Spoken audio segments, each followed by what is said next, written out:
Good morning, everybody. Yesterday, we unveiled our first 4 shadow cabinet positions. There are some in the press who say, well, how on earth can you call yourselves the opposition as the Conservative Party have more members of Parliament than you do? Well, that's true, although our numbers do seem to be growing over the last couple of weeks. But I would say this, we have led for the last 200 opinion polls. Our average lead is between 9 and 10%. And as we face now an even bigger set of elections on May the 7th than it might have been a couple of days ago, I think there is little doubt that we are the main challenge to Labour on May the 7th and in the country. And so accordingly, all 4 that have got their positions will start to make their own pitches, start to build their own departments, and that begins today with Robert Genrich, our Shadow Chancellor. But before I introduce him, I've been asked by several members of the press to comment on the events in the Chagos Islands this morning, which I will do. As you know, the Chagosians were brutally evicted from the islands over 50 years ago. And what happened yesterday was a group of 4 of them, and remember, these are British passport holders going on to British territory, went back to start to build a permanent settlement and to rebuild their lives. There are a further 300 Chagosians living in the United Kingdom ready to go at a moment's notice once the settlement is viable.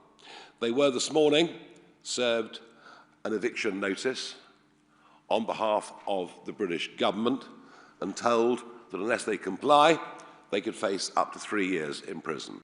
Just think that through. You can cross the English Channel in a dinghy, dispose of your passport and iPhone at the 12-mile line, and we will put you up in a hotel, give you 3 meals a day, dental care and medical care. And your chances ever of being evicted are less than 2%. And indeed, even on Diego Garcia, illegal immigrants arrived on Diego Garcia some years ago, and they were looked after, houses were built for them, schools were built. And yet, this attempt by a group of people to reclaim their birthright, their rights of national self-determination, are being thwarted or threatened by the British government this morning. What about their human rights, Lord Hermer? What about them? What about their right to a family life? We are looking right now at every possible legal avenue we can to support these people and their brave quest to rebuild their lives as Chagosians. Thought I'd get that out of the way because I know the news channels wanted a comment on it. Now, as I say, today is the first rollout, and it'll be Robert Genrich, our Shadow Chancellor. You can expect all of the others to come out and do their press conferences and set out their terms over the course of the next 2 weeks. If anyone doubts it, we're serious, we mean business, we intend to win the next general election. It's as simple as that. So before Robert takes the stage, I'm going to show you a short video, then it's over to him. Thank you. In politics, you're always asked, who do you admire? This former Prime Minister or that? Winston Churchill, naturally. But the truth is, and in life you always regret not saying this to the people you love when you have the chance. It's always been my dad. I haven't been back here in 20 years, at least. Hasn't changed that much. I used to do my homework in the office up there. We didn't have a computer at home. No computer at home, try telling that to my girls. And on Saturdays, my sister and I used to clean the brass on the frets, and we used to smell of brasso all weekend. My dad was born in Manchester, left school at 16, became an apprentice, worked in industry, worked his way up. He came here to the Black Country to run an old foundry. It was called Cannon Industries because it had made the cannons for Wellington's army. My dad was very proud of that. Most of that industry is gone now, and with it, a lot of history, sense of identity and pride. When you stood here, you used to see the remains of the old collieries, the pits, where those offices are now. Those were tough times.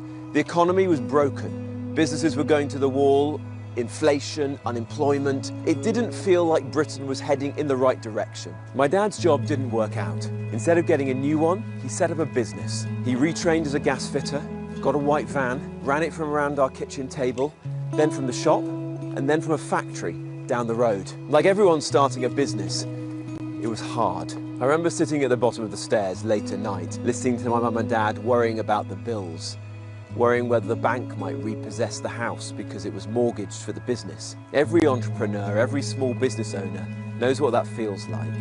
Life isn't smooth, especially in the tough times. My dad worked bloody hard, all hours. He cared about his employees, saw them as an extension of his family. He cared about his reputation. He used to say, your reputation is all you've got in business. He was careful with his money and careful with other people's money too when he had investors. Success didn't come instantly to him, but he got there in the end. He built a business, created good jobs. In fact, it's still going 40 years later. And just shy of his 85th birthday, he was still going into the office at his desk at 9 a.m. in the morning. I'm in politics for people like him and the people who worked with him.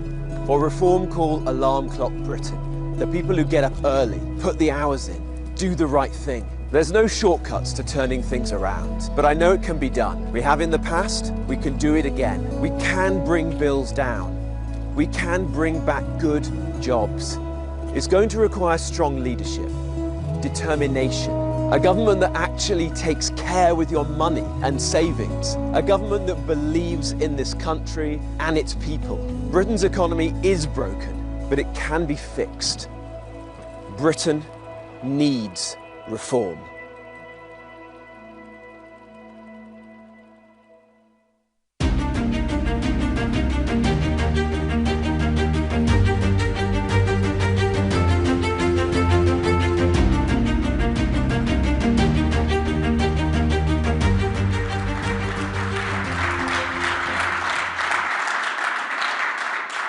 Well, good morning, ladies and gentlemen. Thank you very much, Nigel. It's very good to be here. Now, look, I read in the papers this morning a commentator saying that they thought